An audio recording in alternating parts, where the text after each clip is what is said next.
ဘုရားမြတ်စွာသာသနာတော်ကိုပစ္စည်း၄ပါးဖြင့်ချီးမြှောက်နိုင်တဲ့ထဲမှာဝိသခာလောက်ချီးမြှောက်နိုင်တဲ့ပုဂ္ဂိုလ်မရှိဘူး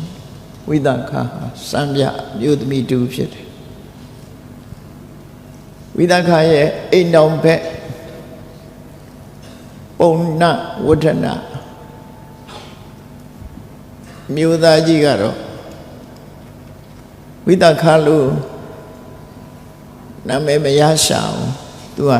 အေးစေးစေးနေတဲ့လူတွေဖြစ်ကောင်းဖြစ်လိမ့်မယ်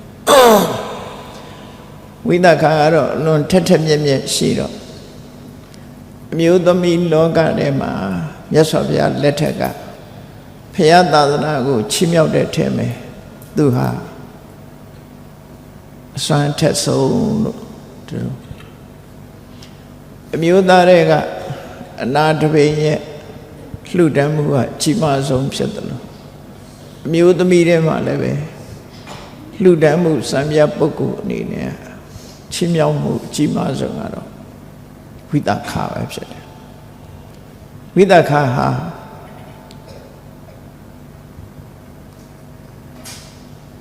မကရတိုင်းရဲ့လက်အောက်ခံအင်္ဂတိုင်းတို့မကရတိုင်းတို့ဆိုတာဗိမိသရရဲ့နေပယ်ဖြစ်တယ်ပေါ့ဗိမိသရမင်းကြီးရဲ့လက်အောက်ခံဖြစ်တယ်ဗတ္တိယမြို့သူဗတ္တိယမြို့ဇာတိဖြစ်တယ်သူကသူ့အဖိုးကလည်းတထေးသူ့အဖေကလည်းတထေး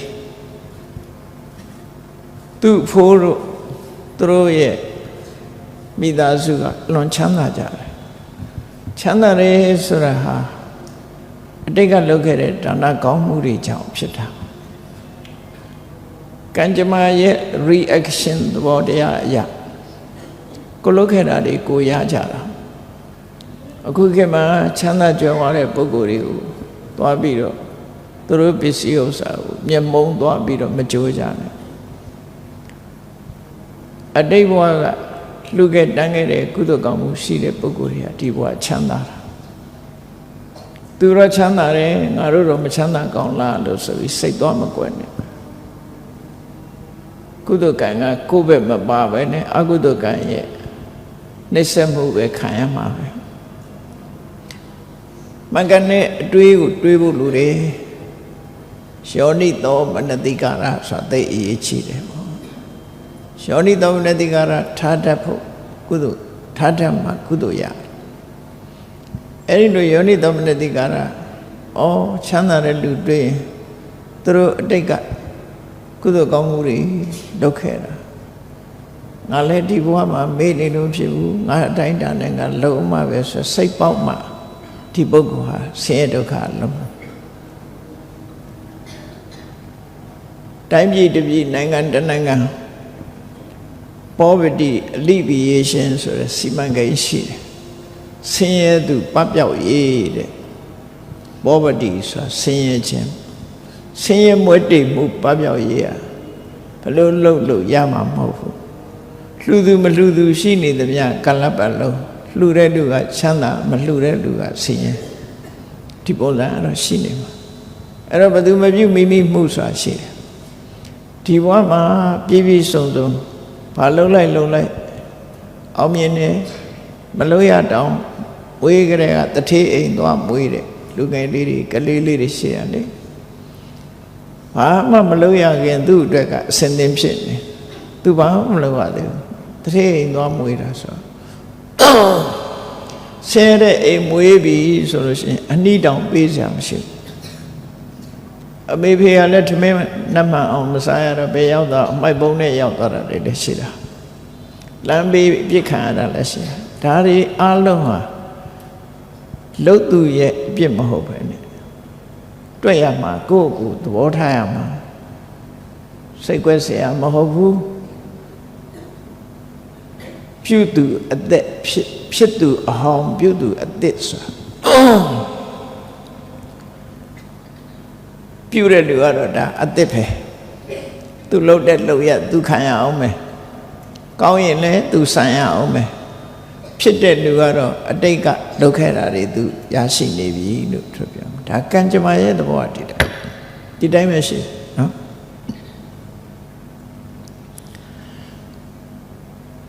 နောက်ဘဝမှာအစင်းလာခြင်းနဲ့ဆိုရင်စိတ်မတူနဲ့ဒေါသမကြီးနဲ့လူတကာမြင်လို့ရှိရင်ပိယစက္ခုဟိတမ္ပတ္တန္တာဆိုချစ်ခင်သောမျက်လုံးနဲ့မေတ္တာမျက်လုံးနဲ့ပဲချစ်ဒေါသမျက်လုံးနဲ့မချစ်နဲ့မေတ္တာမျက်လုံးနဲ့ချစ်အဲ့ဒါရင်ဖြစ်လျက်ဘဝမှာမျက်စိလှမျက်လုံးကြီးပြူးကြည့်ရင်နောက်မှအဲ့ဒီပြူးကြီးပဲဖြစ်မှာပဲလို့သိကြတယ်ဒါကိုလှုပ်တာကိုရတာသူများကိုပြုံးကြည့်တဲ့အဖြစ်ဒီပြုံးရွှင်တဲ့မျက်နှာကိုရတာကိုလှုပ်တဲ့အလုပ်တွေကြီးပဲအလုံးဒီဘဝရောက်လာမှ plastic surgery လုပ်ပြီးတော့မေးရိုးပြင်ရတာနဲ့နှာခေါင်းပြင်ရတာနဲ့အနာခံပြီးတော့ပြင်နေနောက်ကြတော့လေဒုံရင်မှာဒါပါပဲဆိုတာဖြစ်တာနော်အခုကမြန်မာစကားအဆုံးသတ်ဒါပဲနော်ဆိုတာအဲ့ဒါပဲနော်ဒါပဲတိုးတော့လာမှာမဟုတ်ဒါပဲအဲ့ဒီစကားလေးကမှတ်နေဒါပဲနောက်ဆုံးတော့ဒါပဲနဲ့ပဲပြီးတာအားလုံးနောက်ဆုံးဒါပဲဒါပဲဆိုတာလေးတော့မှတ်တာပေါ့နှလုံးသွင်းမှုဘာတွေလုံးနောက်ဆုံးတော့ဒါပါပဲဒါပါပဲအဲ့တော့ဒီဘဝမှာကောင်းနေဖို့အမှန်တမ်းအရေးကြီးတယ်လို့ဆိုကုသိုလ်ရအောင် wise attention လို့ခေါ်တယ်ယောနိသောမနတိကာရနဲ့အရာရာကိုနှလုံးသွင်းတတ်ရမယ်အဲ့လိုနှလုံးသွင်းမှလူဟာကုသိုလ်စိတ်ဖြစ်တယ်ကုသိုလ်စိတ်ဖြစ်မှကုသိုလ်ရဲ့အကျိုးအာယောနိသောမနတိကာရဆိုတာ unwise attention မလိမ္မာနှလုံးသွင်းခြင်းဟာမလိမ္မိုးမလိမ္မာနှလုံးသွင်းခြင်းကြောင့်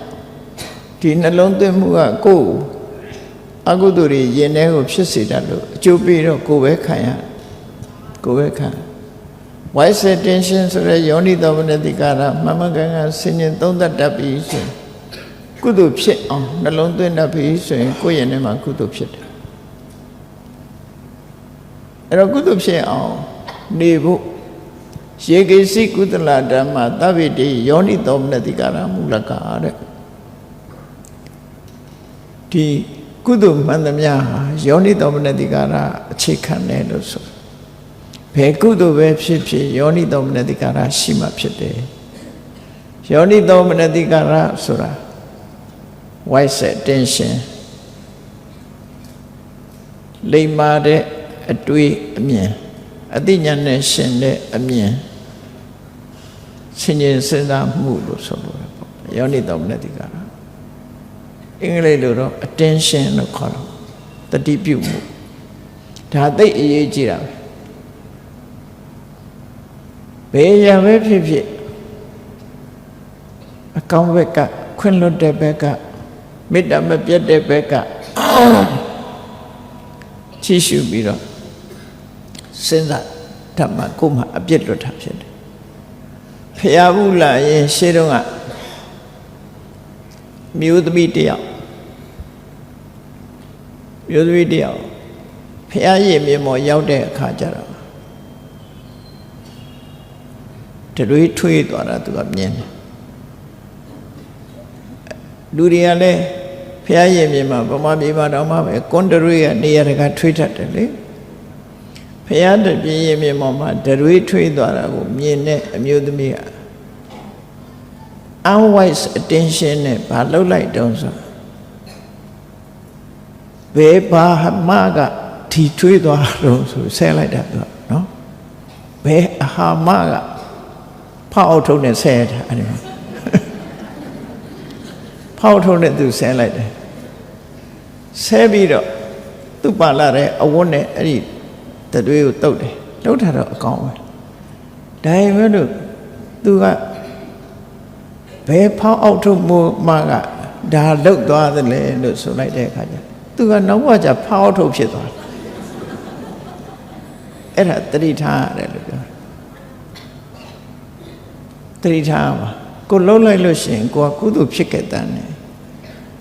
တန်ရှင်းလို့သည့်အတွက်ကြောင့်ချောချောလှလှလေးတော့ဖြစ်ပါရဲ့ဒါပေမဲ့ သူများကိုဖောက်အောက်ထုတ်လို့ပြောလိုက်တာနဲ့သူလည်းဖောက်အောက်ထုတ်ပဲဖြစ်တယ်အဲ့ဒါလေးကိုသတိထားရတယ်လို့ဝစီဗေဒထိတိုင်းရှာဆိုတာအဲ့ဒါပေါ့နော်အဲ့တော့အမှတ်တမဲ့မလုံးဝဘူးအကုသိုလ်ဆိုတာအဲ့လိုဖြစ်ဝိတ္တခါတော့ကြတော့အတိတ်ဘဝကကုသိုလ်ကောင်းမှုတွေလုပ်လာတယ်ကဘာတသိမ့်တဲ့ကြရပါရမီဖြည့်လာတဲ့ပုဂ္ဂိုလ်မျိုးရိုးမိဘမှာတကယ်ကိုသူ့အဖိုးကမင်းတကတထေးလို့ခေါ်တယ်မင်းတကဆိုတာစိတ်လို့အဓိပ္ပာယ်ရအိမ်ထဲမှာရွှေစိတ်ရုပ်ကြီးတွေရှိတယ်အဲ့ဒီရွှေစိတ်ရုပ်ကြီးတွေထဲမှာနှိပ်လိုက်လို့ရှိရင်လိုချင်တာတွေအကုန်ရတယ်ဆန်စီစာအဝတ်တန်းစာရွှေငွေကစားရွှေစိတ်ရုပ်ကြီးတွေနဲ့ကံကြမ္မာကပေးထားတဲ့ရွှေစိတ်ရုပ်ကြီးတွေပိုင်းဆိုင်တာဖြစ်လို့သူ့ကိုမင်းတကတထေးလို့ခေါ်တာသူကလည်းချမ်းသာတယ်သူ့မှာလည်းအစွမ်းတကူတွေရှိတယ်သူ့အစွမ်းတကူကပါတော့ဆိုရင်သူ့ရဲ့ကိုယ်တော်စပက်ကြီးတွေမှာစပားတွေရုံလျောက်နေပြီဆိုရင်တပြည့်စီပြောင်းလဲဥပုပ္ပါဆောင်အကုန်လုံးကိုယ်တော်တွေရှင်းလင်းပြီးတဲ့အခါမှာကောင်းကင်မော့ကြည့်လိုက်ပြီးတော့တောင်းတလိုက်တာနဲ့စပယ်ကြီးတွေပြန်ပြေးသွားတယ်ကောင်းကင်ကစပယ်ကြီးစပားမိုးတွေရွာပြီးတော့သူကြည့်တယ်မှာပြေးတယ်သူကြည့်စပယ်ကြီးကြီးဟာအမြဲပြေးနေတယ်ဒါသူ့ရဲ့စွမ်းတကူပဲထို့တူပဲတထေးတော်ကြီးကလည်းစွမ်းတကူရှိတယ်သူ့သားဖြစ်တဲ့တနည်းစရာကလည်းစွမ်းတကူရှိတယ်ချွေးမကလည်းစွမ်းတကူရှိတယ်နောက်ဆုံးမှာသူတို့အိမ်တာဝန်ယူပြီးတော့အလုပ်ကျန်းနေလုပ်ပေးနေတဲ့ခုခေတ်ဆိုရင်တော့နာမည်လှလှပေးမယ်ပေါ့ရှေးတုန်းကတော့ကျုံလို့ခေါ်တာပေါ့နော်အဲ့ဒီလူကလည်းပဲစွမ်းတကုရှိတယ်ထွန်ရက်စိုက်ပြုတ်ပေးတဲ့လူကလည်းစွမ်းတကုရှိတယ်အဲ့တော့သူတို့တွေဟာဘဝမှာကုသိုလ်ကောင်းမှုတွေလုပ်ခဲ့သည့်အတွက်ကြောင့်လူဘဝမှာထူးခြားတဲ့အရေးချင်းတွေရှိပြီးတော့အယတကလာပြီးတော့ကြည်ရလောက်အောင်ပဲကောင်းကုသိုလ်ကောင်းမှုဆိုတာတော်တော်ထူးဆန်းတာနော်တော်တော်ထူးဆန်းထူးဆန်းတဲ့ကုသိုလ်လုပ်ရင်ထူးဆန်းတဲ့အကျိုးပေးတာပဲအဲ့တော့ကုသိုလ်ကောင်းမှုရဲ့အကျိုးကိုမယုံမရှိနဲ့လောကကြီးရဲ့သဘာဝကိုလုပ်ရင်ကိုရတယ်ဆိုတာရှိတယ်ကိုလုပ်တဲ့အတိုင်းကိုရအဲ့ဒါလို့တစ်ချိန်တစ်ခါလုံးလိုက်တဲ့ကုသိုလ်ကောင်းမှုကြောင့်သူတို့ဟာစွမ်းတကူထက်မြက်လာကြအဲ့ဒီမှာဝိတ္တခါဟာ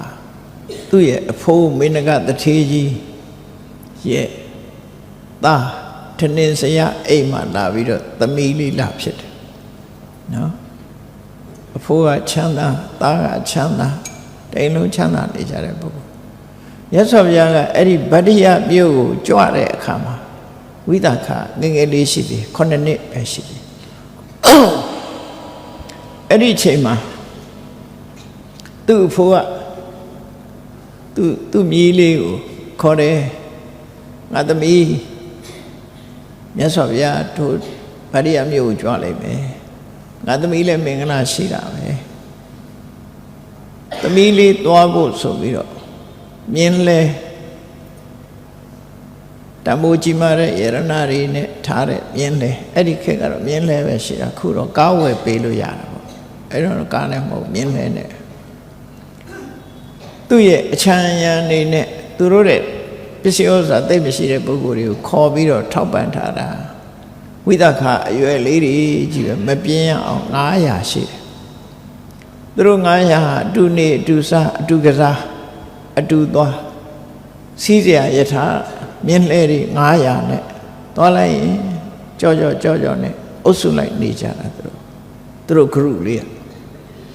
မြတ်စွာဘုရားကြွလာတဲ့အခါကျတော့ဗာရိယမြို့သူမြို့သားတွေကကြိုကြမယ်ကြိုတဲ့အခါကျတော့မင်းကတထေးကြီးကငါမြည်ဖျားလာလိမ့်မယ်ဖျားကြွလာလိမ့်မယ်ငါသမီးကငါမြည်ကယထာ900နဲ့ငါမြည်ရဲ့အချမ်းရံ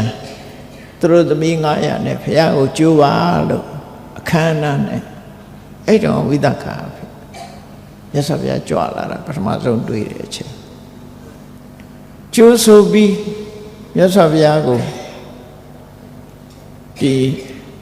ပရိသတ်ဟာလာရောက်ပြီးတော့ကျိုးဆိုနှုတ်ဆက်တဲ့အချိန်မှာမြတ်စွာဘုရားကပရိသတ်တွေမှာတရားဟောတယ်ရောက်တဲ့အချိန်သူတို့လှူဒန်းပြီးတဲ့အခါမြတ်စွာဘုရားတရားဟောအဲ့ဒီမြတ်စွာဘုရားဟောတဲ့တရားကိုနာပြီးတော့ဝိသခာသောတာပန်ဖြစ်သွားတယ်ဆိုအဲ့ဒါ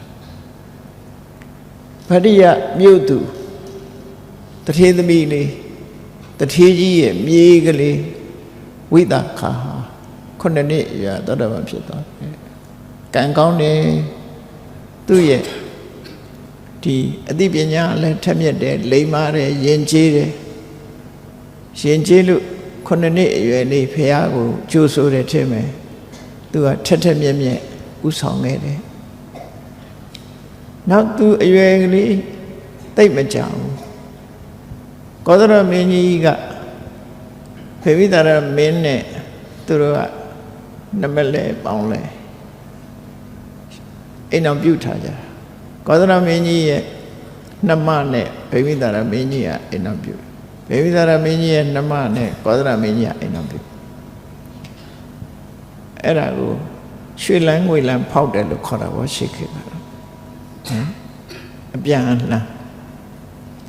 အပြန်အလှန်မဟာမိတ်ဖွဲ့လို့ရှင်အဲ့ဒါလိုဖွဲ့ရတယ်ရှင်ပတ်စံနဲ့တယ်မရဘူးဆွေမျိုးကတော်လိုက်ကြအဲ့ဆွေမျိုးတော်ပြီးတော့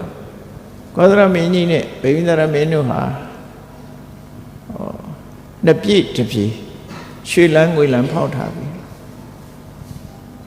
ကောသရမင်းကြီးရဲ့နိုင်ငံမှာချမ်းသာတဲ့ပုဂ္ဂိုလ်ကနဲတယ်ပြုတ်ပတ်လောက်အောင်တထေးကြီးတွေမရှိဘူးဗိဝိသရမင်းရဲ့နိုင်ငံမှာတော့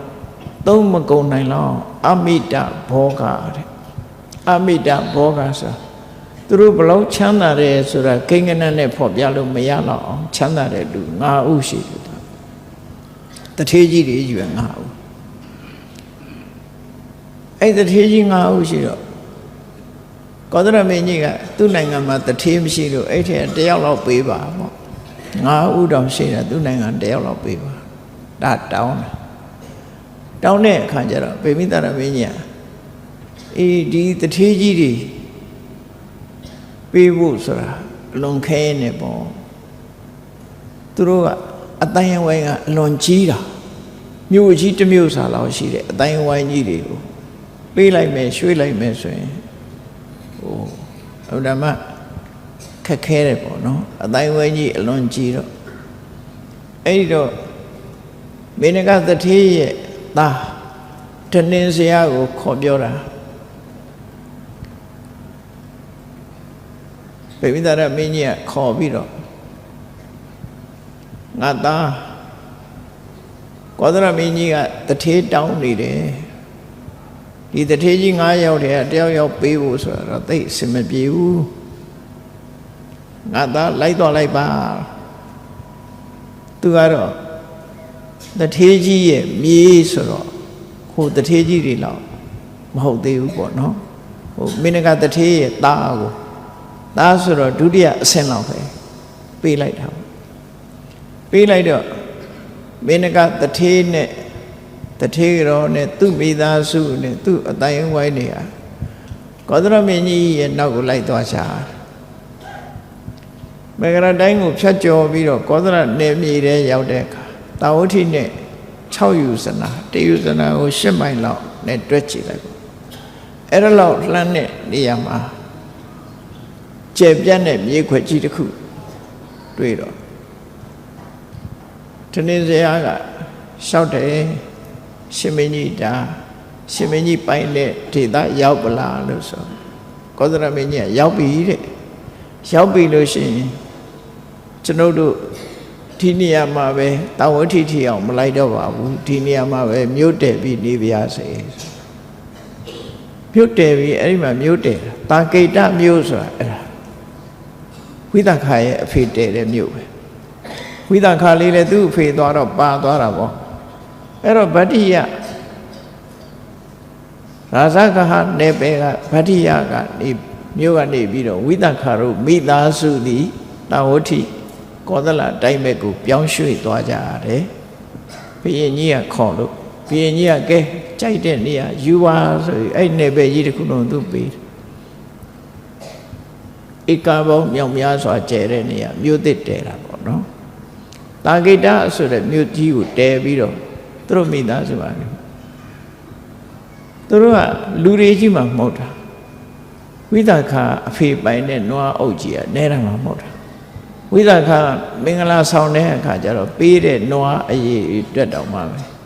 အကောင်ရည်နဲ့တွက်လို့မရဘူးနွားအုပ်ကြီးဟာဒီလမ်းအပြည့်သွားနေတဲ့နွားအုပ်ကြီးဟာဘယ်နှမိုင်ရှိတယ်ဆိုတာနဲ့တွက်ထားခုခေတ်နဲ့ပြောမယ်ဆိုလို့ရှိရင်သူတို့က3ကဟုတ်ဆိုထားပါတော့6မိုင်လောက်ရှိမယ်ဝိသခာတို့မင်္ဂလာပွဲမှာသူ့အဖေကသူ့သမီးကိုပေးလိုက်တဲ့နွားအုပ်ကဲသူ့မှာဘယ်လောက်နွားတွေများမလဲဆိုတာစဉ်းစားကြည့်နော်အဲ့ဒီမှာ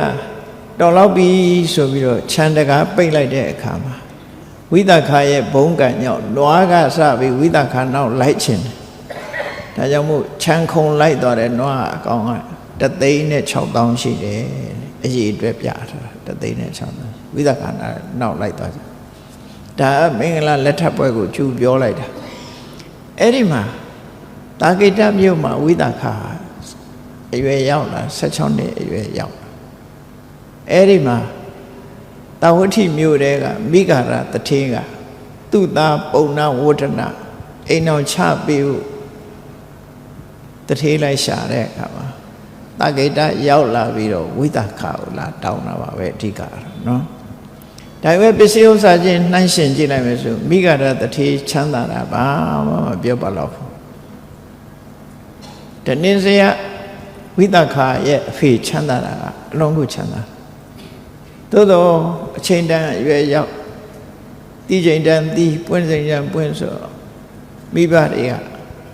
အရွယ်ရောက်လာတယ်ဆိုအိမ်တော်ရဲ့သားချပေးလိုက်တာပါပဲအဲ့တော့တာဂိတရောက်တဲ့အခါမှာဝိသခာဟာမိဂရတထေးကသူ့သားအတွက်လာတောင်းရမ်းတယ်ရှေးစနစ်ကတော့သူတို့သမီးကသူတို့သားအိမ်လိုက်ရတယ်အာဝါဟဝိဝါဟဆိုတဲ့စကားလုံးဗမာတွေလည်းသုံးနေတယ်နော်အာဝါဟဝိဝါဟမင်္ဂလာဆိုတာဒါလည်းသိတဲ့လူကနဲတယ်အာဝါဟဝိဝါဟဆိုတာဘာပြောတာတော့လက်ထမင်္ဂလာလို့ပဲသိကြတယ်အာဝါဟမင်္ဂလာဝိဝါဟမင်္ဂလာဆိုတာဘာပြောတာတော့ဆိုအာဝါဟဆိုတာသူတို့သမီးကိုသူတို့သားအိမ်ကအခမ်းအနားနဲ့လာပြီးတော့ခေါ်ယူတာကိုအာဝါဟလို့ခေါ်တယ်ဝိဝါဟဆိုတာသူတို့သမီးရဲ့မိဘတွေကသူတို့သမီးကိုသူတို့သားအိမ်ကိုအခမ်းအနားနဲ့ပို့ပေးတာဟိုကခေါ်တာဒီကပို့ပေးတာနှစ်ခုစလုံးဟာသူတို့သမီးကသူတို့သားအိမ်လိုက်ရတယ်ဒါအိမ်ကြီးထုံးစံပဲနော်အဲ့ဒါကိုအာဝါဟဝိဝါဟမင်္ဂလာလို့ပြောတာအဲ့ဒီမင်္ဂလာလက်ထပ်ပွဲလှုပ်တဲ့အခါကျတော့ဝိသခာကတာဂိတကနေတာဝတိကိုလိုက်သွားတယ်နော်တာဝတိလိုက်သွားဒါပေမဲ့လို့သူလက်ထပ်လိုက်ရတဲ့ပုံနာဝဋ္ဌနာရဲ့မိသားစုမိဂရတထေးရဲ့မိသားစုကဘုရားဘာသာမဟုတ်ဘူးဘာသာခြားအဲ့ဒီခေတ်ကဘာသာချင်းမတူတဲ့ပုဂ္ဂိုလ်ဘာသာချင်းမတူဘူးဆိုလို့ရှိရင်သူကခဏခေတ်မှလည်းပြဿနာရှိတာပေါ့နော်အယူဆချင်းမတူဘူးကွဲပြားတယ်ဆိုရင်အနည်းနဲ့အများပြဿနာရှိတတ်ကြတယ်ပေါ့အဲ့တော့ဝိသခာကလူမှုရေးရမိဂရအိမ်လိုက်သွားတော့မိဂရသူကိုးကွယ်တာဝလစ်လစ်နိဂန္ဓအာဇီဝကယဟန်တွေကိုကိုးကွယ်တာအဲ့ဒီခိုင်းကိုကိုးကွယ်တာတရက်တော့မိဂရတထေးကအိမ်ကိုပင့်ပြီးတော့အဲ့ဒီတက်ကရွန်းဆိုတဲ့တုံးလုံးယဟန်တွေကိုတုံးလုံးနေပြီးတော့ကျင့်တဲ့အာစေလကတွေကိုဆွမ်းကတ်တယ် ဆွမ်းကတ်တဲ့အခါကျတော့သူ့ရဲ့ချွေးမကိုခေါ်တာသမီးငါယဟန္တာတွေလာဖူးပါအောင်ပြောယဟန္တာလို့ဆိုတော့ဝိသခာအဟုတ်မှတ်သွားယဟန္တာဆိုတော့သောတာပန်ကြီးညိုတာဟောယဟန္တာထွက်လဲကြည့်လိုက်တော့ကိုရောမြတ်တွေကတုံလုံးကြီးတွေဆိုတော့ဟာဒါယဟန္တာဖြစ်နိုင်ဘူးဆိုတောက်လျှောက်နောက်ပြန်ဆုတ်သွားဝိသခာနောက်ပြန်ဆုတ်သွားအဲ့ဒီမှာသူ့ရဲ့ယောက်ခမကြီးကမျက်နှာပြက်သွားမျက်နှာပြက်သွားသူ့ဘုန်းကြီးတွေကလည်းဟာဘယ်ဟာမြို့သမီးရောက်လာမကျေနပ်တဲ့စကားတွေပြောလာဘယ်ဟာခေါ်လာတော့သူတို့ပေါ်မှာမကျေနပ်ဖြစ်ပြီးနောက်ပြန်ဆုတ်သွားတယ်ဆိုဘယ်ဟာမြို့သမီးလဲဘာသာချင်းမတူတဲ့မြို့သမီးဆိုပြီးတော့အဲ့တော့မိဂရတတိကစိတ်တူသွားတယ်ပေါ့နော်သူယဟန္တာတွေဒီလိုပြောရမှာဝိသခာသူကပြောလိုက်သေးတာတုံးလုံးကုတော်ကြီးတွေမြင်တဲ့အခါကျဒါလားယဟန္တာဆိုပြီးပြန်ဆုတ်သွားတာအဲ့ဒါကိုမခံမရနိုင်ဖြစ်ပြီးတော့ဝိသခာကိုဒီသူ့ရဲ့ယောက်ခမကြီးကအိမ်ကနေနှင်ချသူကိုးဝယ်တဲ့ဘာသာတိုက်ခိုက်တယ်ဆိုအိမ်ကနှင်ချသို့တော့ကိုကဆွေကြီးမျိုးကြီးဆိုဝိသခာအပြစ်ရှိလို့ရှိရင်စီမံဆောင်ရွက်ပေးနိုင်မှုဝိသခာကိုထောက်ကူပြုမယ်တကြွယ်ရှစ်အောင်ထည့်လိုက်တာဟုတ်တတိယတကြွယ်ဆိုတာသူ့လောင်းမချမ်းသာဘူးဒါပေမဲ့ချမ်းသာတဲ့လူတွေပဲချမ်းသာတဲ့အုပ်စုတွေကိုထည့်လိုက်တာသူ့ရဲ့သမီးတစုံတစ်ခုပြဿနာဖြစ်ရင်ဒါကျွတ်တင်ပြီးတော့ဝိသခာဖြည့်ရှင်းပေးဖို့ဆိုပြီးတော့ထည့်လိုက်ဝိသခာစကြောင်းကတော့အကျယ်ကြီးပဲเนาะတို့ရင်တို့ချင်းချင်းပြောရမှာအဲ့ဒီမှာအဲ့ဒီတကြွယ်တွေကလာပြီးတော့ဒီပြဿနာကိုမေးမြန်းစစ်စစ်တဲ့အခါကျတော့ဒါဝိသခာရဲ့အပြစ်တခုမှမရှိဘူးဒါမလွန်မှုဝိသခာဘာသာရေးနဲ့ပတ်သက်ပြီးလွတ်လပ်ခွင့်ရှိတယ်သူရှ िख ိုးချင်မှရှ िख ိုးမှာပေါ့ဘယ်လိုလို့ရှ िख ိုးဖို့မှာတော့ဟိုကိုရောကြီးတဲ့အဝတ်မှမရှိတာအဲ့ဒါနဲ့ဆုံးဖြတ်လိုက်တော့သူနှင်ချလို့မရနှင်ချလို့မရတဲ့အခါကျမှဝိသခာကဲသူပြစ်ကင်းနေဆိုရင်ဒီအိမ်မှာမနေတော့ဘူးဆင်းမယ်သူကပထမတထေးကြီးကဝိသခာကိုဆွဲထုတ်ခိုင်းသေးတယ်ဒါပေမဲ့အဲ့နာနေတဲ့လူတွေကဝိသခာရဲ့လူကြီးကြီးပဲဆိုဘယ်သူမှဆွဲမထုတ်ဘူးဝိသခာနောက်ဆုံးတော့ဝိသခာသူအပြစ်ကင်းနေဆိုတော့သိကြတယ်သူအပြစ်မလုပ်ဖဲနဲ့အပြစ်ရှိတယ်ပြောရင်ဒီအိမ်မနေတော့ဘူးဆင်းမယ်ဆိုပြီးတော့လုပ်ပြန်တော့အဲ့ဒီကြတော့မှမဆင်းမနဲ့ဆိုတခါတောင်းမှညာအဲ့ဒီလိုနဲ့သူဟာအဲ့ဒီရောက်သွားရှာတာနော်သို့တော့သူကမလှူရမတန်းရသူမနေနိုင်ဘူးတဲ့သောတာပန်ဆိုတော့သူကိုးဝဲတဲ့ဖရာယဟန္တာတွေပြင့်နေတယ်အဲ့ဒါကိုသဘောတူလေရတယ်ဟိုတထေးရောက်ခမသဘောတူပေးရတယ်သဘောတူတော့မြတ်စွာဘုရားကိုပြင့်ယဟန်တွေကိုပြင့်ဆွမ်းကြွေးအဲ့ဒီဆွမ်းကြွေးတဲ့အခါကျတော့သူကလည်းသူရောက်ခမလှုပ်တယ်လို့ပဲ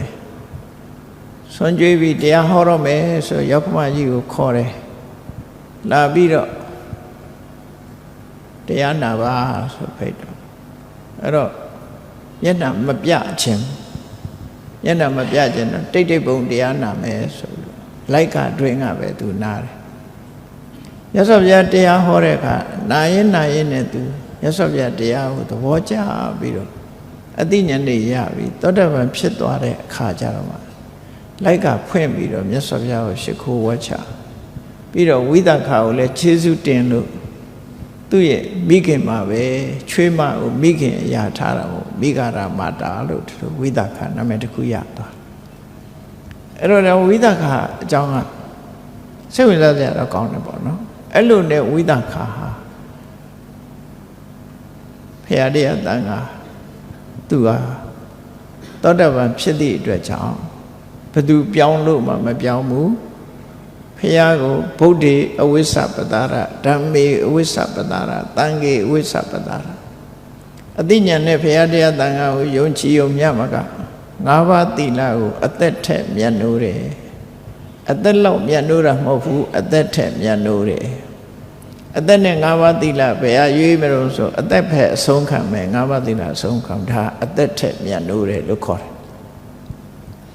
အသက်ထက်မမြတ်နိုးတဲ့ပုဂ္ဂိုလ်ကတော့၅ပါးသီလဆိုတာနောက်လွယ်ပါတယ်ဆိုပြီးတော့အသက်ပဲလက်ခံနော်သူကြတော့အဲ့လိုမဟုတ်ဘူး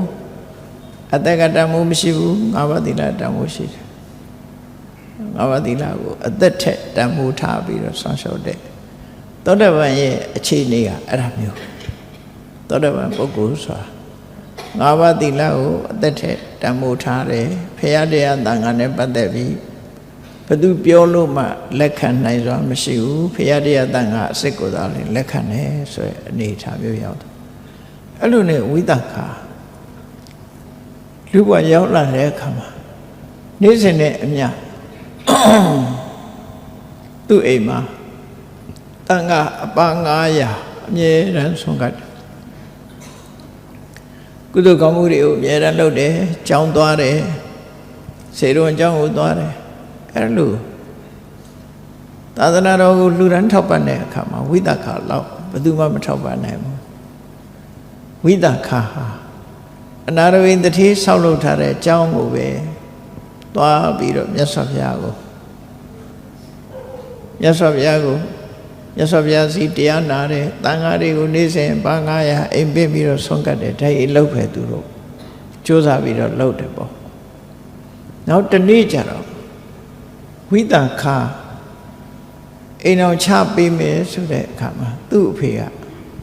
မင်္ဂလာလက်ထပ်ပွဲမှာဆင်ရင်ဖို့ဆိုပြီးတော့မဟာလတ္တတန်းစာဆိုတာပိဋကချိန်နေနဲ့အလွန်လေးတဲ့ကြောက်တံပရမများတွေစီပြီးတန်မိုးရှိတာတွေနဲ့ရက်လုတ်ထားတဲ့စီချဲထားတဲ့အမျိုးသမီးတွေဝတ်ဖို့မဟာလတ္တတန်းစာတကူလုံးစွတ်ချလိုက်တဲ့ဟာကြီးပေါ့နော်တမန်မျိုးသမီးဆိုအဲ့ဒီမဟာလတ္တတန်းစာဝတ်နိုင်လောက်အားမရှိဘူးတဲ့အဲ့ဒါကြီးနဲ့စွတ်ချလိုက်ရင်ခွေပြီးလဲတော့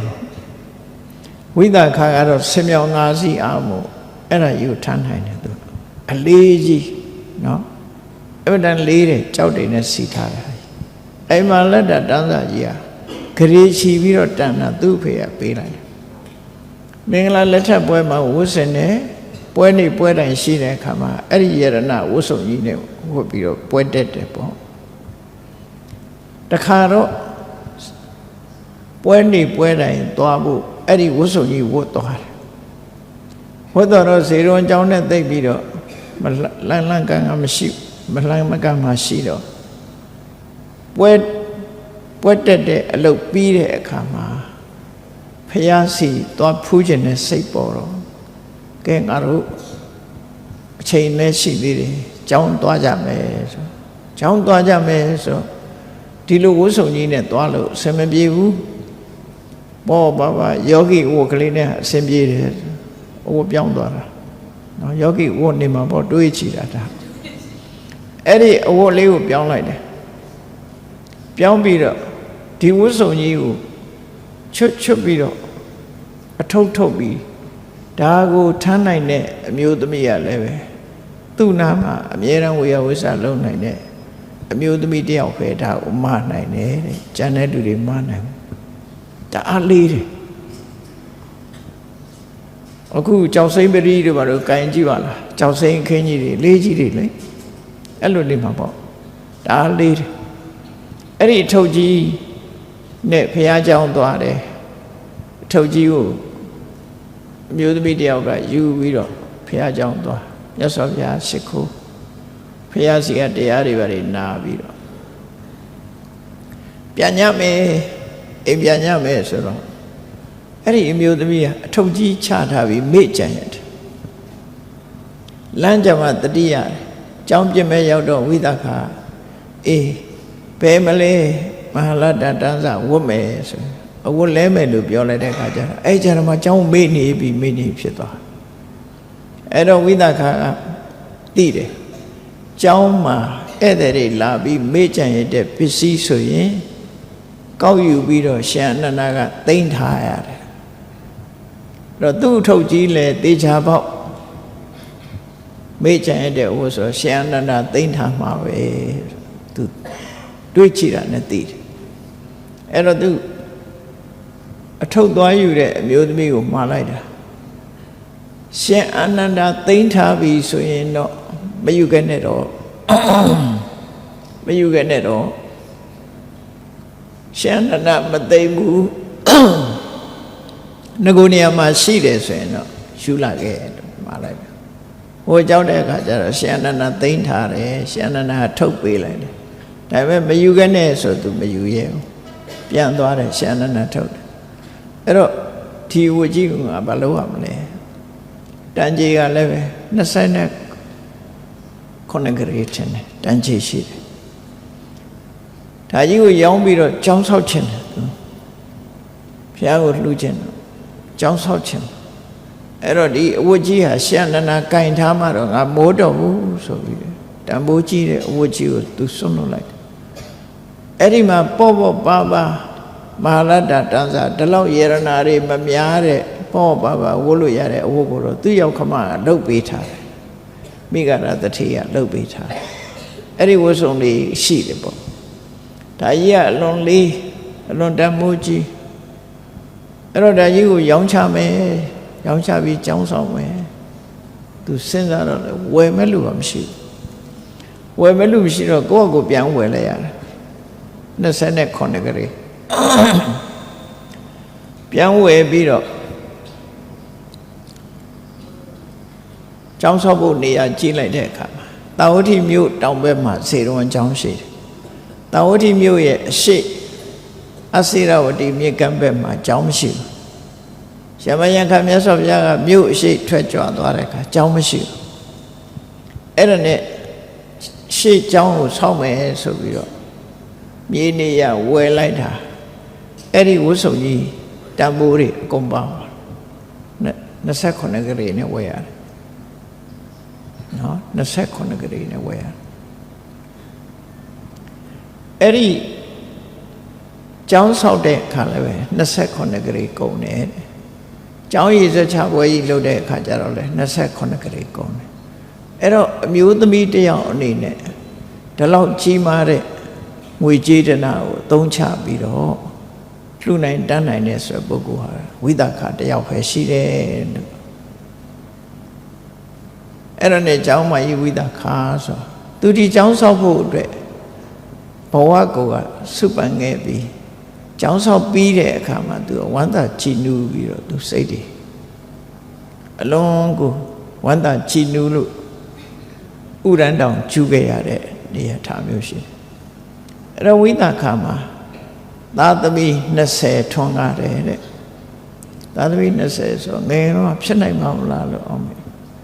ဗမာပြည်မှာတော့18ယောက်မွေးတယ်ဆိုတာရှိတယ်ဒီပြင်လူတွေတော့အခုတော့ကြားနေတာရှိတယ်နိုင်ငံသားတွေမှာတော့မကဘူးရှိတယ်နော်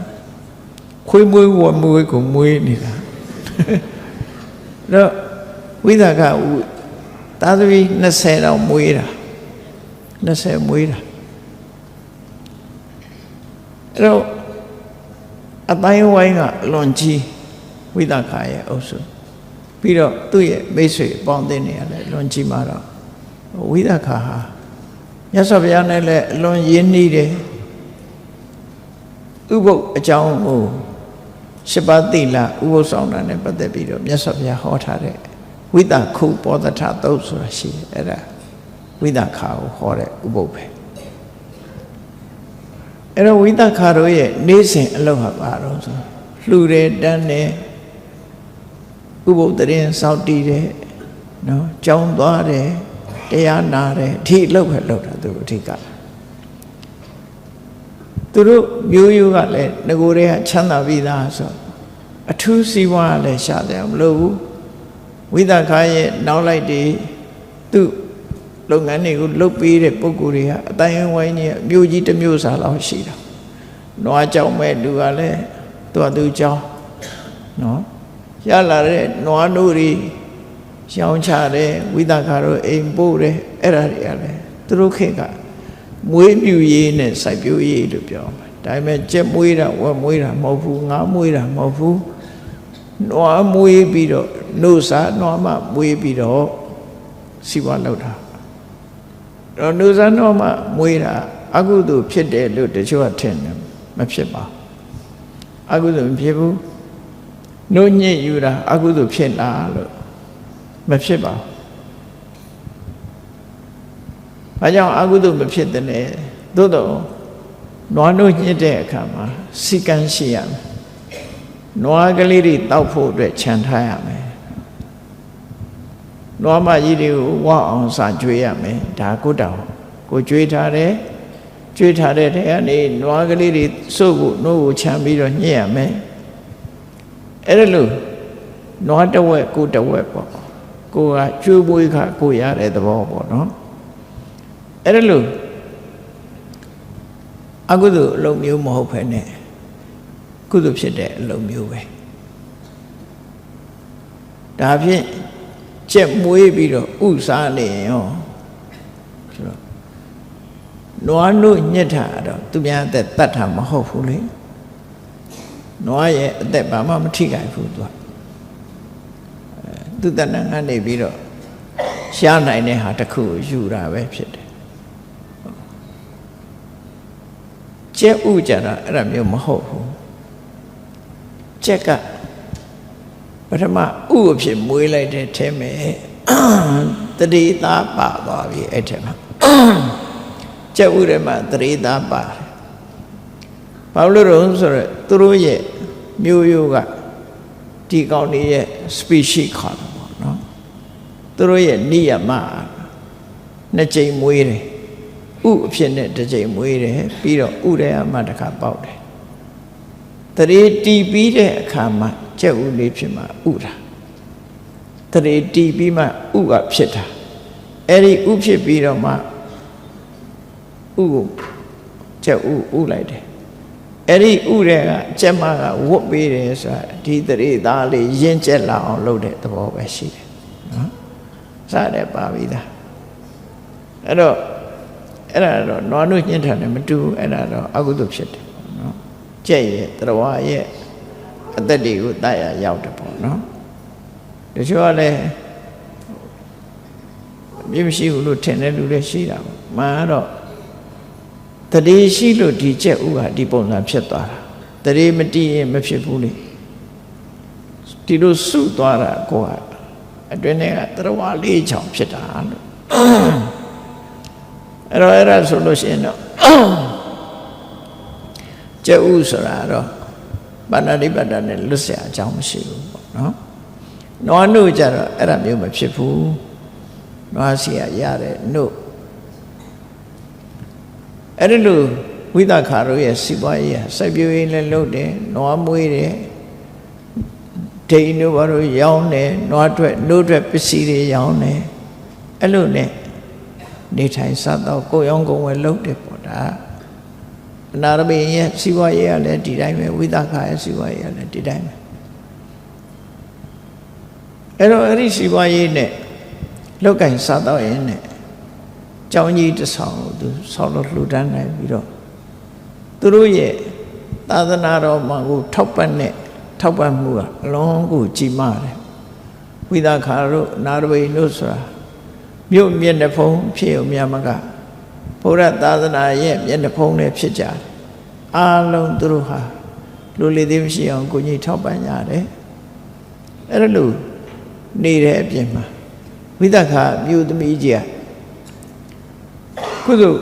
ရှုတတ်ပုံကြည့်ရမှာဆိုရင်ကျောင်းဆောင်လူနေစဉ်လူယုံမြတ်မကဥပုသ္တိလစောင့်တည်ပြီးတော့ပြီးသားတကယ်ကိုစိတ်ထားမြင့်မြတ်နေယုံမြတ်မကသူ့ရဲ့ဒီအမျော်အမြင်ကလည်းအလွန်ကြီးမားတယ်လို့ပြောတယ်မျော်မြင်ကြီးပါတယ်တခါမြတ်စွာဘုရားကဗာရဏသီကနေပြီးတော့တာဝတိကိုကြွလာတယ်အဲ့ဒီတာဝတိကိုကြွလာတဲ့အခါမှာဝိသခါကသွားရောက်ပြီးတော့မြတ်စွာဘုရားကိုကြော့တယ်မြတ်စွာဘုရားကတရားဟောတယ်တရားဟောတဲ့အခါမှာတရားပါနာပြီးတော့ စိတ်ကြည်နူးမှုတွေရပြီးမြတ်စွာဘုရားကိုကြော့ပြီးပြန်တဲ့အခါမှာမြတ်စွာဘုရားခီးကြွလာကစားဖြစ်လို့နောက်ရက်ကျရင်သူ့အိမ်ကိုဆုံးဖုံးပေးကြွတော်မူပါလို့တန်ဃာတွေရောအကုန်လုံးမြတ်စွာဘုရားရောနောက်ရက်အတွက်သူကဆွမ်းစားပင်တယ်နော်ဆွမ်းစားပင်သွားသူဆွမ်းစားပင်ပြီးတော့အဲ့ဒီနေ့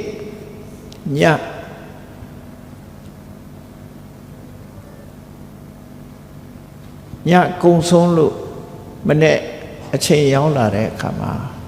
မိုးကြီးကအကြီးကျယ်ရွာတယ်မိုးကတော်တော်ကိုကြီးမားတဲ့မိုးကြီးရွာလိုက်တယ်အဲ့ဒီရွာတဲ့အခါမှာမြတ်စွာဘုရားဗာမိတ်ရှိတော့ဆိုယဟန်တို့တဲ့ခုဇေတော်ကျောင်းထဲမှာမိုးတွေရွာနေတယ်အဲ့ဒီရွာသလိုပဲတဲ့ကျွန်းကြီးလေးကျွန်းမှာလည်းပဲမိုးတွေရွာနေတယ်ဇေတော်ကျောင်းတစ်ကျောင်းထဲမိုးရွာတာမဟုတ်ဘူးတာဝတိတစ်မြို့ထဲရွာတာမဟုတ်ဘူးကောသလတိုင်းတိုင်းနဲ့ရွာတာမဟုတ်ဘူးကျွန်းကြီးလေးကျွန်းလုံးမိုးကြီးအကြီးအကျယ်ရွာနေတယ်တဲ့ဒီမိုးကြီးဟာတပြိုင်နဲ့ရွာတဲ့ဒီကျွန်းကြီးလေးကျွန်းလုံးရွာတဲ့မိုးဟာဒါနောက်ဆုံးမိုးပဲအဲ့တော့ရေချိုးခြင်းချိုးကြလို့မြတ်စွာဘုရားယဟန်တွေကိုပြောတယ်အဲ့ဒါနဲ့ယဟန်တွေကမိုးရေခံပြီးတော့ရေချိုးကြတာသင်္ကန်းတွေကိုချွတ်ထားခဲ့ပြီးတော့ကိုယ်တုံးလုံးထွက်ပြီးတော့ရေချိုးကြအဲ့တော့ရေချိုးတော့ဝိသခာကဆွမ်းစားချိန်ရောက်တဲ့အခါကျတော့အိမ်ကအမျိုးသမီးတယောက်ကိုလွှတ်လိုက်တယ်ကြောင်းသွားပြီးရင်ဆွမ်းပြင်ပြီးပါပြီအလုံးကြွတော်မူကြပါလို့သွားပင်းလို့ဆိုအမျိုးသမီးတယောက်ရောက်လာပြီးတော့ကြည့်လိုက်တဲ့အခါကျတော့ကျောင်းတိုက်အတွင်တစ်ခုလုံးမှာကိုလုံးဒီနဲ့ရေချိုးနေကြတဲ့ဘုန်းကြီးတွေကိုမြင်ပြီးတော့ပြန်ပြေးသွားတယ်ဝိသခာကိုပြောတယ်သခင်မကျောင်းထဲမှာတန်ဃာတွေမရှိဘူးအစေလကဆိုတဲ့ကိုတုံးလုံးနေတဲ့ယဟန်တွေရောက်ပြီးတော့ရေချိုးနေကြတယ်ဆိုတော့ဝိသခာကတော့ပညာရှိတော့စဉ်းစားတယ်ဒါက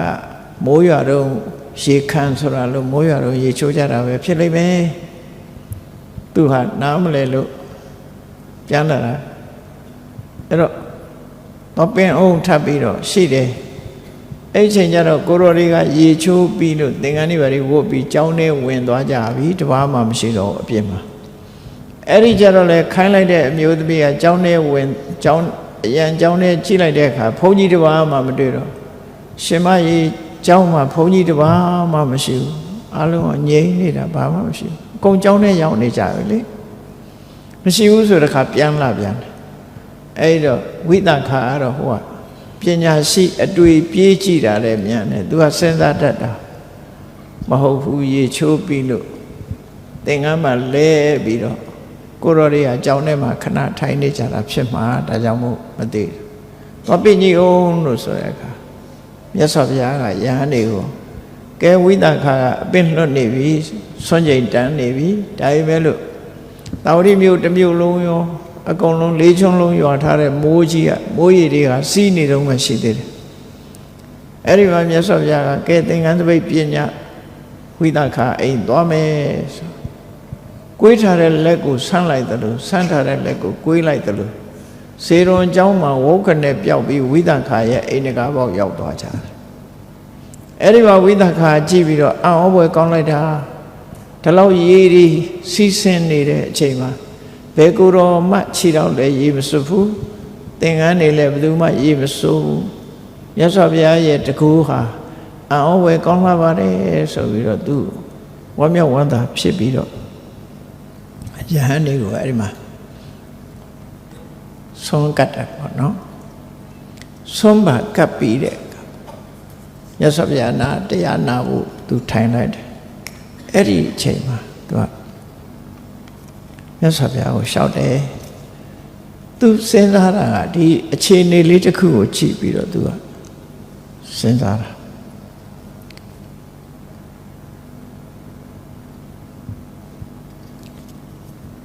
အစွမ်းတကူကြီးတဲ့မြတ်စွာဘုရားဆိုပြီးမြတ်စွာဘုရားကိုသူပါလျှောက်တော့အရှင်ဘုရားတဲ့ တပည့်တော်ဟာရှင်ဘုရားစီဒါနကောင်းမှုပြုခွင့်နော်အလှလှခွင့်အခွင့်အရေး10မျိုးအရှင်ဘုရားကိုတောင်းမရစေပါတဲ့ဆု10မျိုးတောင်းမရစေပါလို့သုံးတယ်ဟောရအဲ့တော့မြတ်စွာဘုရားဗာမျက်ရှိဝိသခာငါတို့ကဆုပေးတဲ့အလုပ်ကိုမလုပ်ဘူးဆုပေးတဲ့အလုပ်ကိုမလုပ်ဘူးဘာကြောင့်လို့ဆိုဘာကြောင့်ဒီစကားပြောတာတော့လို့ဆိုနားလည်ရမှာလူတွေကဘယင်းနေစီသွားပြီးဆုတောင်းကြတယ်လေဆုတောင်းတဲ့ဆိုတာအခုလို့ဘာဖြစ်ရပါရစေညာဖြစ်ပါရစေတောင်းတာမျိုးမဟုတ်ဘူး blessing ပေးပါဘာပေးပါညာပေးပါဒီလိုတောင်းတာနော်ရွာတရအပိုင်စားပေးပါမြေတစ်ခွက်ပေးပါအခုခေတ်ဆိုရင်တော့မြေတစ်ခွက်ပေးပါနော်အိမ်ဆောက်ဖို့မြေတစ်ခွက်ပေးပါဘာပေးပါညာပေးပါအဲ့လိုတောင်းတာမျိုးဆုလို့ခေါ်တယ်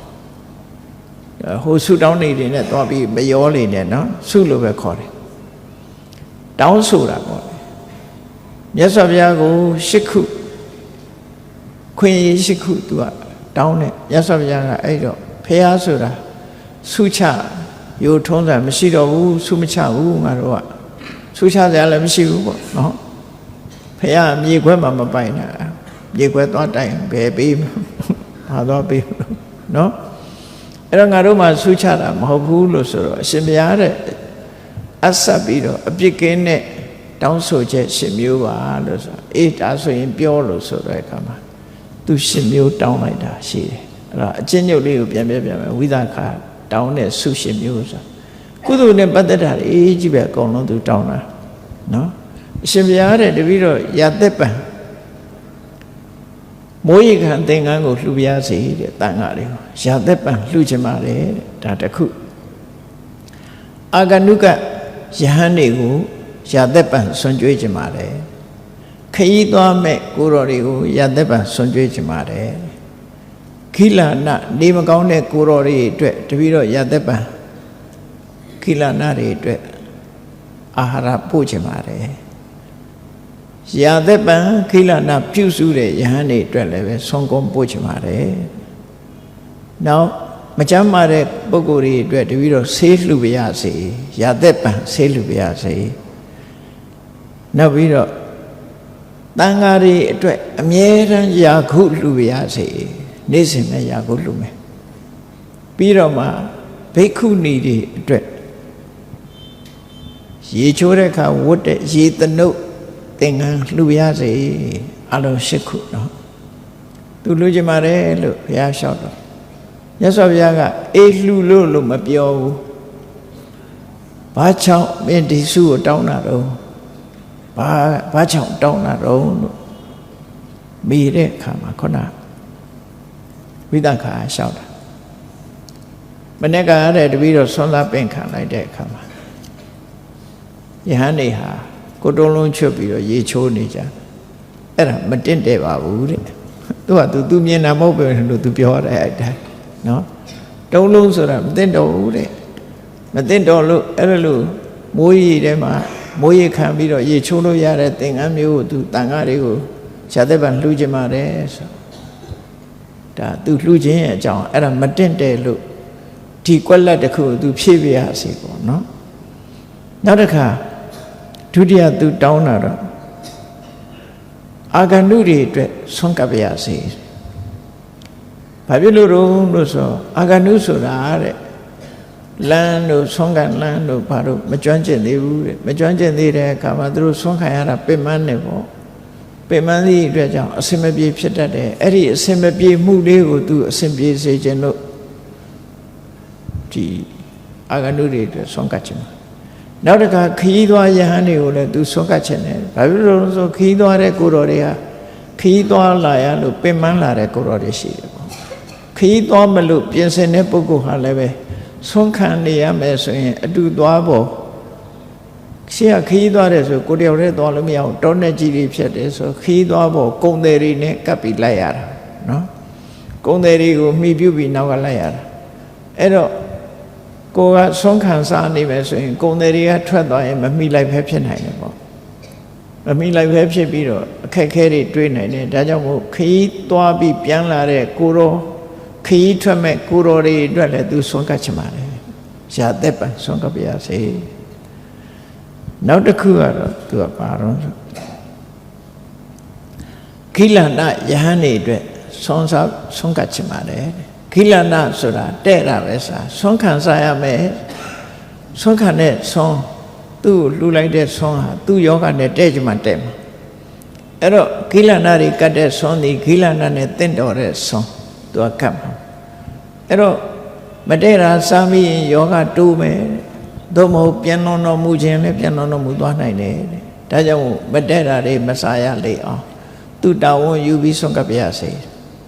ခိလန္တတွေကိုပြုစုတဲ့ယဟန်တွေကလည်းတစ်ဖက်ကခိလန္တယဟန်အတွက်ရှားဝေရတယ်တစ်ဖက်ကသူ့ဝန်းရည်အတွက်လည်းရှားဝေရတယ်ဆိုသူ့မှာအစမပြေဘူးတဲ့ပင်မမှုတွေဖြစ်တတ်တယ်ဒါကြောင့်သူ့အတွက်လည်းတာဝန်ယူပါရစေကိလနာယဟန်တွေအတွက်လည်းပဲဆေဝတ္တဆမလုံလောက်လို့ယောဂတိုးပြီးတော့ပြန်တော်မူရတယ်ဆိုတာမဖြစ်ရအောင်လိုအပ်တဲ့ဆေဝသူလှူပါရစေအဲ့ဒါတွေကိုတောင်းဆိုတာနော်အကယ်၍ဆေးမရှိဘူးဆိုရင်ဆေးမတော့ရလို့ယောဂတိုးသွားမယ်ဆိုရင်ပြန်တော်မူသွားတာမျိုးတွေဖြစ်နိုင်ပါတယ်တဲ့နောက်တစ်ခါယာကုလှူကျင်တာတော့တခြားမဟုတ်ပါဘူးတဲ့မြတ်စွာဘုရားကိုယ်တိုင်ယာကုအကျိုး10မျိုးဆိုတာဟောထားတာရှိတယ်အဲ့ဒီ10မျိုးအကျိုးကိုစိတ်ဝင်စားလို့သူလှူပါရစေဒါတခုနောက်တစ်ခုဘိက္ခုနီတန်ဃာတွေကိုဒီရေတနုသင်္ကန်းလှူချင်တယ်ဆိုတာတခြားမဟုတ်ဘူးတဲ့ဘိက္ခုနီတွေကမြစ်ကိုသွားပြီးရေချိုးကြတဲ့အခါမှာအဲ့ဒီခေတ်ကဒီလိုပဲရေတနုမရှိတဲ့အခါမှာတုံးလုံးချိုးကြတယ်မျိုးသမီးအဲ့တုံးလုံးချိုးတဲ့အခါမှာလူနောက်တွေလူပြောင်းနေရရှိတယ်လူနောက်လူပြောင်းနေရဘာပြောတော့ဆိုရှင်မငယ်ငယ်လေးရှိသေးတယ်ဘာဖြစ်လို့ဘိက္ခုနီဝတ်လဲနော်အသက်ကြီးမှဝတ်ပါလားတော့အဲ့ဒီလိုပြောတာတွေပြောင်းတာတွေနောက်တာတွေခံရတယ်တဲ့အမျိုးသမီးဟာအဝတ်မပါဘဲနဲ့ရေချိုးတာမတင့်တဲ့ပါဘူးဒါကြောင့်မို့သူလှူပါရစေဆိုအဲ့ဒီရှစ်ခုသူတောင်းလိုက်တယ်တောင်းတော့မြတ်စွာဘုရားထပ်မေးတယ်ဘယ်လိုအကျိုးကိုကြည့်ပြီးတော့ဆုတောင်းတာတော့လို့ဆိုခေါင်းကသူဒီမိုးရေကန်သင်္ကန်းကိုလှူထားခြင်းအပြင်ရေချိုးခြင်းသူကအိန္ဒိယချိုးနိုင်တယ်အာဂနုယဟန်ဆိုရင်အပန်းပြေတယ်ဆွမ်းကပ်လိုက်ရတယ်ခီးသွားမဲ့ယဟန်ဆိုရင်အဆင်ပြေတယ်မပင်မပန်းနောက်ကိလနာယဟန်အတွက်ဆွမ်းလူတာတို့ကိလနုပဒကဆွမ်းလူတာတို့ကိလနာပေသစ္စဆေးလူတာတို့နေမကောင်းတဲ့ပုဂ္ဂိုလ်ဆိုတာခက်ခဲတွေများစွာရှိပါတယ်အဲ့ဒီခက်ခဲတွေပြေးလဲဖို့အတွက်သူရည်ညွှန်းပါတယ်နောက်ယာကုကြတော့အကျိုး10မျိုးကိုကြည့်ပြီးတော့သူဟာယာကုကိုယာကုအကျိုး10မျိုးဆိုတာဘာတော့ဆိုရင်ယာကုလှူတဲ့ပုဂ္ဂိုလ်ဟာအသက်ကိုလှူရရောက်တယ်အဆင်းကိုလှူရရောက်တယ်ဆိုလိုတာယာကုတောက်လိုက်ရင်လည်းအသက်ရှည်နိုင်တယ်အသက်ရှည်တယ်အဆင်းလာတယ်ခွန်အားကြီးမားတယ်ချမ်းသာကြီးတယ်ဉာဏ်ပညာကြီးတယ်ဆိုတဲ့အကျိုး5မျိုးဒါအပြင်ယာကုတောက်လိုက်လို့ရှိရင်အစာပြေတယ်ရေငတ်ပြေတယ်ဒါလည်းအကျိုးပဲအစာပြေတာတစ်ခုရေငတ်ပြေတာတစ်ခုနောက်တစ်ခုယာကုတောက်ထားသဖြင့်လေကအထက်မတက်ဖက်နဲ့လေစုံတယ်နော်လေနာမထဘူးတဲ့ဒါလည်းမကဘူးယာကုတောက်ခြင်းအပြင်နဲ့စီးကိုရွှင်စေတယ်စီးကိုလည်းရွှင်စေတယ်အစာကိုလည်းကြည်ညက်စေတယ်အဲ့ဒီအကျိုး10မျိုးကိုမျှော်ကိုပြီးတော့သူတောက်ထားပါတဲ့နောက်အမျိုးသမီးတွေတုံးလုံးချွတ်ချွတ်တာမကောင်းလို့သူလှူရစေဒါနောက်တစ်ခါကျတော့အလုံးဒီရှစ်ခုကိုသူအကျိုးတွေကိုရည်ညွှန်းပြီးတော့သူလျှောက်တယ်လျှောက်ပြီးတဲ့အခါမှာသူဘာပြောတော့ဆိုတပည့်တော်လှူထားလိုက်လို့ဒီအလှူတွေလှူထားရသဖြင့်မြတ်စွာဘုရားကဘယ်ယဟန်ဖြစ်သောတပန်ဖြစ်သွားပြီဘယ်ယဟန်ကတဂရကံဖြစ်သွားပြီလို့ပြန်တော်မူသွားတဲ့ကိုယ်တော်တွေအကြောင်းကိုတစ်ခါဟောနေရှိတယ်ပေါ့နော် သူကသောတာပန်သူကသဂရကသူကယဟန္တာနဲ့ဆိုပြောလို့ရှိရင်အဲ့ဒီကြလို့ရှိရင်တပည့်တော်မှာဒီကိုယ်တော်တာဝဋ္ဌိရောက်ဖူးသလားရောက်ဖူးတယ်ဆိုရင်သူလှူတဲ့အလှူလက်ခံမှုတယ်ဆိုပြီးပီတိဖြစ်ရပါတယ်အဲ့ဒါတွေ့လိုက်တဲ့အခါမှာပီတိဖြစ်ရတယ်ပီတိဖြစ်ုံနဲ့မကဘူးဝမ်းမြောက်ဝမ်းသာပီတိဖြစ်ပြီးတော့ပတ္တတိဆိုတဲ့ကိုယ်စိတ်နှလုံးငြိမ်းချမ်းမှုပတ္တတိဖြစ်သည့်အတွက်ကြောင့်စိတ်ချမ်းသာကိုယ်ချမ်းသာရမှုစိတ်ချမ်းသာကိုယ်ချမ်းသာရသဖြင့်တမာတိတရားတည်ကြည်မှုသူ့ရင်ထဲမှာ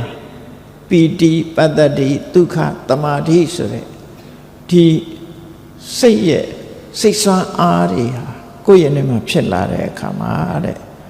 အဲ့ဒီစိတ်ဆွမ်းအားတွေကိုအကြောင်းပြုပြီးတော့သူ့ရင်ထဲမှာ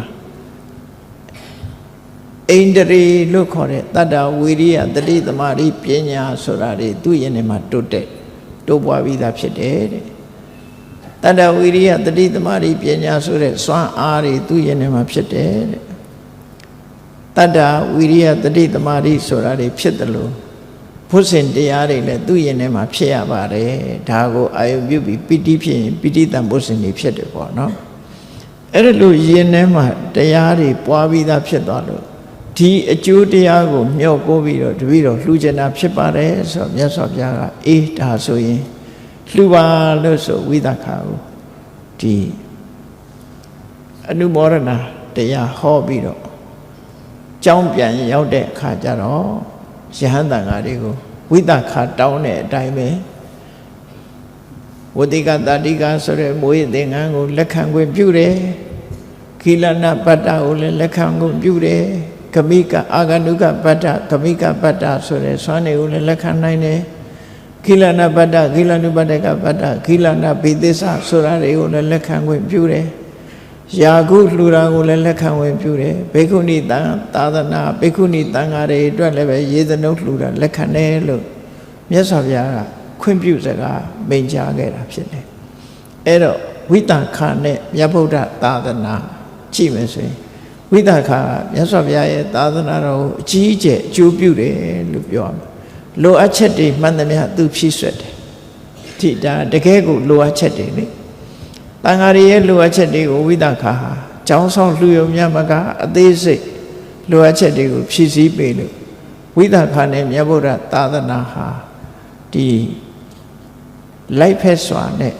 ကုသိုလ်ကောင်းမှုကိုပြုခဲ့တဲ့ဝိသခာကျောင်းအမကြီးဟာခဏအထိနေမန္တရတိနတ်ပြည်မှာပျော်ရွှင်စွာချမ်းသာဒုက္ခကိုခံစားလျက်ရှိနေပါပဲဖြစ်တယ်ပေါ့တရားချစ်ခင်သူတော်စင်ပြိဿအပေါင်းတို့ခုနှစ်နှစ်သမီးကသောတာပန်ဖြစ်ပြီးတော့အသက်120ကျမှဘဝအဆုံးသတ်သွားတယ်အသက်120ကျမှဘဝအဆုံးသတ်သွားတယ်ဝိသခာဟာနေမန္တရတိဘုံမှာပျော်ဆိုင်ရတယ်လို့ဝိသခာလှုပ်သွားတဲ့ကုသိုလ်ကောင်းမှုတွေအတူယူအားကြပြီး